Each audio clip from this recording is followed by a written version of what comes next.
법무부가 시민권 취득을 목적으로 미국에 위장 입국하는 행위를 근절할 것이라고 밝혔습니다. 브로커와 임산부를 대상으로 강력한 처벌을 예고한 겁니다. 미국과 이란이 종전 양해각서 이행을 위한 실무 간접 회담을 마무리했습니다.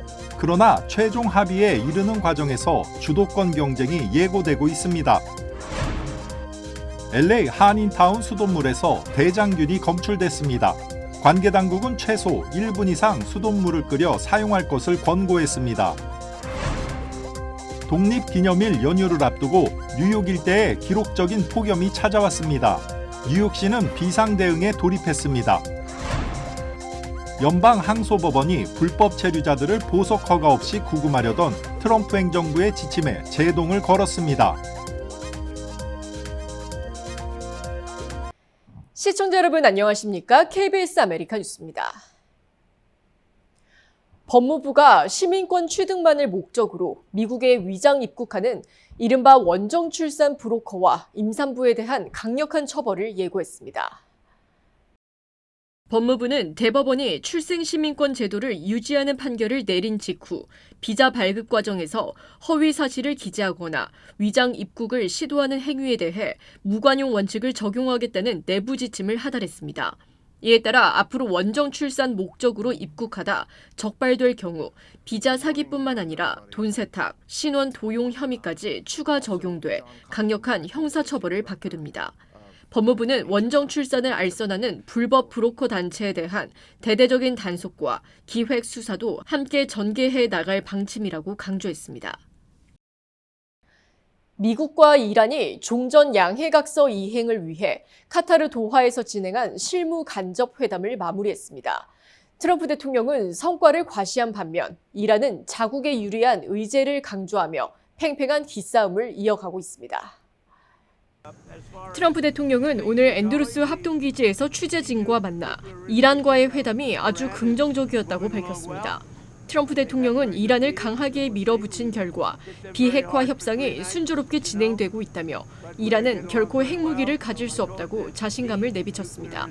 반면 회담 종료를 선언한 이란 실무대표단은 온도차를 보였습니다. 이란 외무부 차관은 이번 회담에서 레바논 문제와 미국 내 이란 동결 자산 해제 방안이 집중적으로 다뤄졌다고 발표했습니다. 미국이 이란의 핵 포기를 핵심 성과로 강조한 반면 이란은 경제 제재 완화 등에 집중하고 있어 향후 최종 합의에 이르는 과정에서 주도권 싸움은 더욱 치열해질 전망입니다. 오늘부터 캘리포니아주의 유류세가 또다시 인상되면서 운전자들의 주유비 부담이 더 무거워졌습니다. 캘리포니아 주정부는 오늘부로 휘발유 소비세를 기존 갤런당 61.2센트에서 63.4센트로 2.2센트 인상했습니다. 디젤 소비세 역시 갤런당 48.2센트로 함께 올랐습니다. 이번 인상은 지난 2017년 통과된 도로 수리와 책무 법안에 따른 것으로 매년 물가 상승률을 반영해 유류세를 자동으로 조정하도록 한 규정에 따른 것입니다. 이번 조치로 캘리포니아주는 전국에서 가장 높은 유류세율을 기록하게 됐습니다. 공화당 의원들은 고물가 시대에 유류세 인상은 주민들을 더 힘들게 만든다며 유류세 인상 유예를 촉구했으나 예정대로 단행됐습니다. LA 카운티의 판매세율이 오는 10월부터 전국 최고 수준인 10.25%로 인상됩니다. 지난달 치러진 선거에서 연방정부의 보건 예산 삭감에 대응하기 위한 0.5%포인트 판매세 인상안이 최종 통과됐습니다. 이에 따라 오는 10월 1일부터 LA 카운티의 기본 판매세율은 현행 9.75%에서 법정 최고 한도인 10.25%로 고정됩니다. 카운티 당국은 이번 인상으로 매년 약 10억 달러의 추가 재원이 마련돼 공공병원과 보건소 유지 등 취약계층을 위한 의료 보건 서비스에 집중 투입될 예정이라고 밝혔습니다. 하지만 계속되는 물가 상승 속에 판매세까지 오르면서 주민들의 부담은 더욱 커질 전망입니다. 고물가 속 주민들의 장바구니 부담은 더욱 커질 전망입니다. LA 시의회가 높은 임대료와 강제 퇴거 위기에 직면한 소상공인 세입자들을 보호하기 위한 강력한 조례 제정을 추진합니다. LA시 의회는 어제 상업용 건물을 임대해 운영 중인 업체들을 보호하기 위해 임대료 인상폭을 제한하고 정당한 사유 없는 퇴거를 금지하는 내용의 조례안을 발의했습니다. 이번 조례안에는 건물주가 재계약을 거부할 경우 세입자에게 일정 금액의 이주 비용을 지급하도록 의무화하는 방안도 포함됐습니다. 시의회 측은 팬데믹 이후 누적된 경영난에 더해 오는 10월 판매세 인상까지 앞둔 상황에서 지역 상권의 붕괴를 막기 위한 최소한의 안전장치라고 강조했습니다. 반면 건물주협회 등은 사유재산권 침해라며 강하게 반발하고 있어 한동안 조율 과정에서 진통이 예상되고 있습니다. LA 수도전력국 LADWP가 LA 한인타운 일부 지역에 대해 수돗물을 반드시 끓여서 사용하라는 긴급 권고에 나섰습니다. 당국은 LA 한인타운 사우스 아드모어 애비뉴와 사우스 마리포사 애비뉴, 웨스트 5가와 6가 사이 두 블록 구간을 대상으로 수돗물 주의보를 발령했습니다. 이번 조치는 지난달 30일 정기 수질 검사 결과에 따른 것으로 해당 지역 수질 검사 지점에서 대장균이 검출됐다고 LADWP는 밝혔습니다. 당분간 식수나 요리, 양치질을 할 때는 수돗물을 최소 1분 이상 끓여서 사용해야 한다고 권고했습니다. 당국은 오염 원인을 파악 중으로 수질 안전이 확인될 때까지 권고는 계속 유지될 예정입니다. 캘리포니아주의 저소득층 의료보장 제도인 메디켈의 치과 전면 보장 혜택이 극적으로 1년 더 연장됐습니다. 게빈 뉴섬 캘리포니아 주지사와 주의회는 당초 오늘부터 시행 예정이었던 10억 달러 규모의 메디켈 치과 예산 삭감안을 내년인 2027년 7월 1일까지 전격 유예하기로 합의했습니다. 이에 따라 당초 예산 부족을 이유로 혜택이 중단될 위기에 처했던 서류 미비 이민자 등 19세 이상 성인 가입자들도 정기 검진과 스케일링, 신경치료를 포함한 치과 혜택을 내년 7월까지 유지할 수 있게 됐습니다. 치과의사협회 등 관련 단체들은 이번 예산 통과로 수백만 명의 취약계층이 기본적인 치과 진료를 계속 받을 수 있게 됐다며 환영했습니다. 세계 주요국 중앙은행 수장들이 AI가 금융시장과 노동시장 등 경제 전반을 뒤흔들 것이라고 예측했습니다. 이우수 기자입니다. 포르투갈 신트라에서 오늘 막을 내린 연례 중앙은행 포럼에서 AI는 가장 큰 화두였습니다. 미국을 대표해 참석한 케빈 워시 연준 의장 역시 AI가 세계 각국 경제에 막대한 영향을 미칠 것이라고 언급했습니다. 인터넷 출범 초기 당시 우버 운전사라는 직업이 생겨날 것을 예측하지 못했듯 AI의 영향으로 전혀 예상하지 못한 방향으로 사회가 발전하거나 새로운 직업이 창출될 수 있다는 겁니다. 국제결제은행은 AI에 관련된 투자가 지속되고 있는데 오히려 거품 붕괴로 이어질 수 있다는 우려도 내놨습니다. 그러면서 AI가 기대 이상의 성과를 내거나 기대에 못 미쳐도 금융시장 전반이 흔들릴 수 있음을 경고했습니다. 이에 케빈 워시 연준 의장은 AI 관련 투자가 무리하게 이뤄져서는 안 되며 물가 등 경제 전반의 안정이 최우선 과제라고 언급했습니다. We're going to deliver price stability in the U.S. That's what this committee has signed up to do. And our objective is to do that. The tactics, the strategy, and the rest, that's still to come. 연례 중앙은행 포럼은 세계적인 경제 흐름을 점검하고 미래를 대비하는 가장 권위 있는 회의입니다. 올해는 AI가 주는 편의성으로 인간이 대체되면 대규모 실업과 소비 위축에 따라 국제경제 전반에 하락세가 올 수 있다는 점이 부각됐습니다. 또한 글로벌 경제 안정화를 위해 세계 중앙은행들의 긴밀한 협력 관계가 필요한 점이 재차 강조됐습니다. KBS 뉴스 이우수입니다. 독립기념일 연휴를 앞두고 뉴욕과 뉴저지, 코네티컷 등 트라이스테이트 지역의 생명을 위협할 수준의 기록적인 폭염이 닥쳤습니다. 뉴욕시는 폭염 비상령을 발령하고 냉방센터와 이동식 의료 지원 차량을 운영하는 등 비상 대응에 돌입했습니다. KBTV 김은지 기자입니다. 미 중서부와 남부를 뒤덮었던 강력한 고기압이 북동부로 세력을 확장하면서 뉴욕시와 뉴저지, 커네티컷 등 트라이스테이트 지역은 오늘부터 주말까지 최소 닷새 동안 기록적인 폭염 영향권에 들어갈 전망입니다. 국립기상당국은 뉴욕시를 포함한 광범위한 지역에 극심한 폭염 경보를 발령했으며 체감온도는 화씨 105도에서 최고 110도, 섭씨 약 40도에서 43도까지 치솟을 것으로 예보했습니다.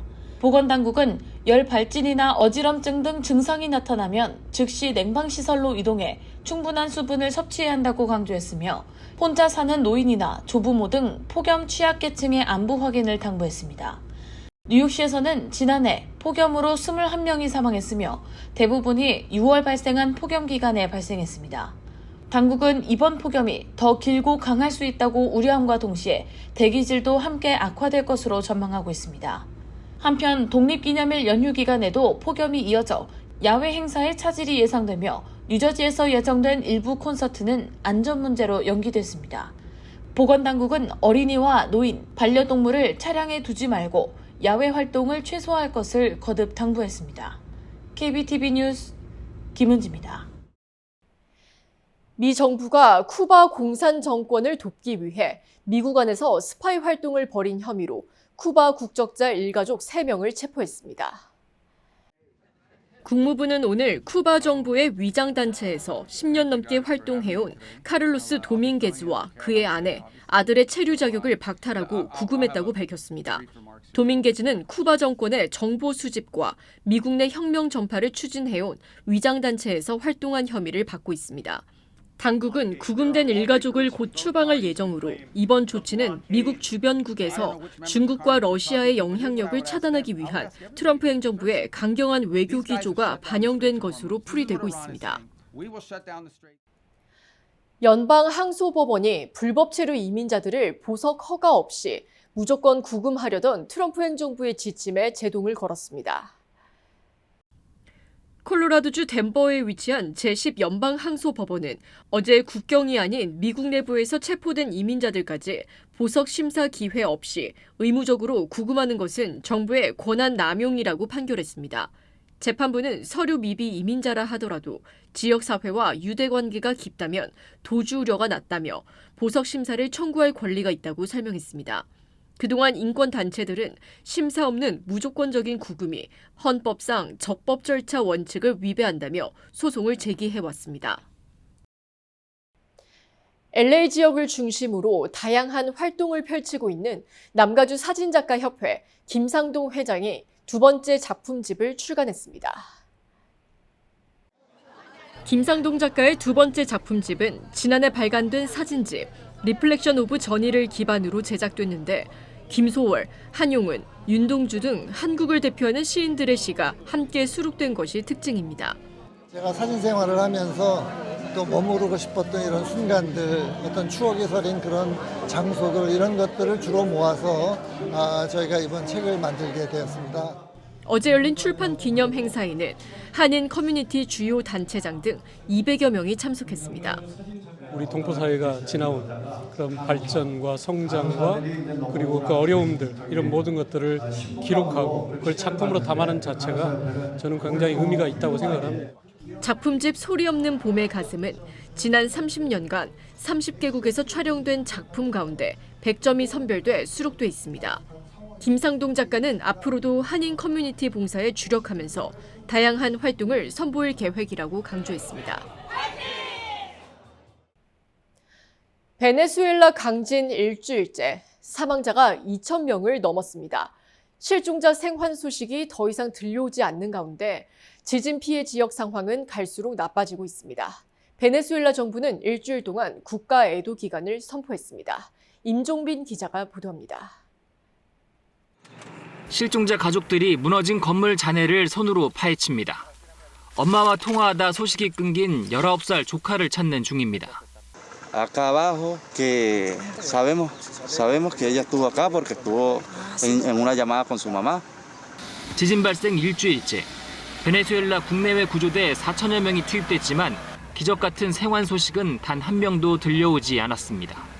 전날 구조된 3살 어린이를 포함해 지금까지 구조된 사람은 6,461명에서 멈췄습니다. 반면 공식 사망자는 전날보다 350여 명 늘어 2,295명으로 집계됐습니다. 부상자는 11,000명을 넘었고 이재민은 12,000여 명입니다. 정부는 강진 발생 뒤 여진이 780여 차례 발생했으며 강도는 약해졌지만 위험은 여전하다고 밝혔습니다. 구호단체들은 인도주의적 지원이 시급하다고 호소합니다. 국제구호위원회 IRC는 피해 대응 규모가 필요에 못 미치고 있다며 의료와 구호시설이 포화 상태라고 전했습니다. 특히 피해 지역에 수도와 전기 공급이 중단되면서 식수 확보와 위생 유지에 어려움을 겪고 있다고 이 단체는 전했습니다. 냉장 시설은 부족한데 고온다습한 날씨 탓에 식품이 배분되기도 전에 부패하는 문제도 발생하고 있습니다. Recovery will be a marathon, not a sprint. Sustained support for the people of Venezuela is critical, and it's exactly what we're doing. 베네수엘라 정부는 희생자들을 추모하기 위해 7일간의 국가 애도 기간을 선포했습니다. KBS 뉴스 임종빈입니다. 트럼프 대통령이 지난 한 해 동안 가상자산 관련 사업을 통해 10억 달러가 넘는 막대한 수익을 올린 것으로 확인됐습니다. 정부 공직자 재정 공개 자료에 따르면 트럼프 대통령은 가족 소유의 가상자산 비즈니스와 라이선스 계약 등을 통해 10억 달러 이상의 대규모 매출을 기록했습니다. 현직 대통령이 특정 자산군에서 막대한 개인 수익을 올린 것이 확인되면서 민주당과 시민단체들은 즉각 반발하고 나섰습니다. 백악관 측은 정당한 비즈니스 계약에 따른 합법적인 수익이라는 입장이지만 트럼프 행정부의 친가상자산 정책 기조와 맞물려 이를 둘러싼 정치적 공방은 더욱 거세질 전망입니다.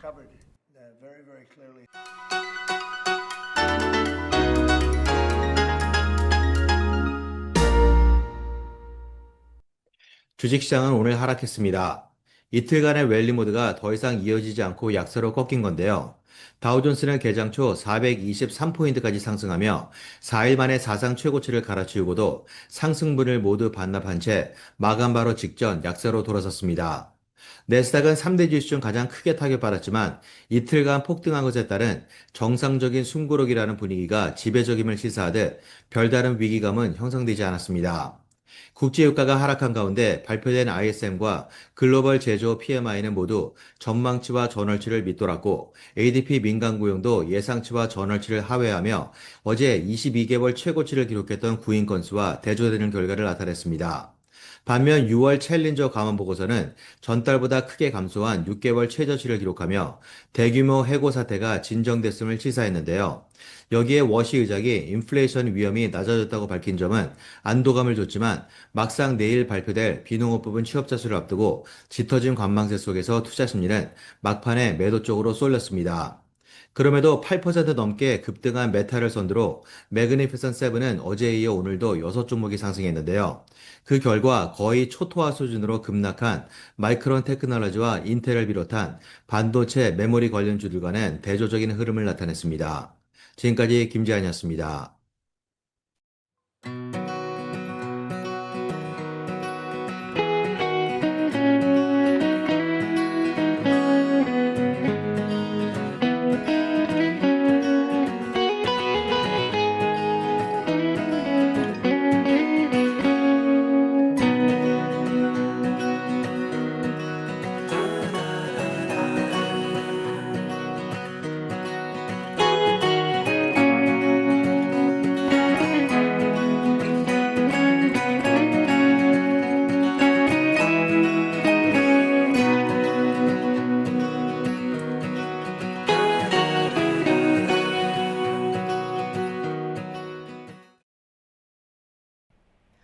KBS 아메리카 뉴스 오늘 소식은 여기까지입니다. 편안한 저녁 보내시기 바랍니다.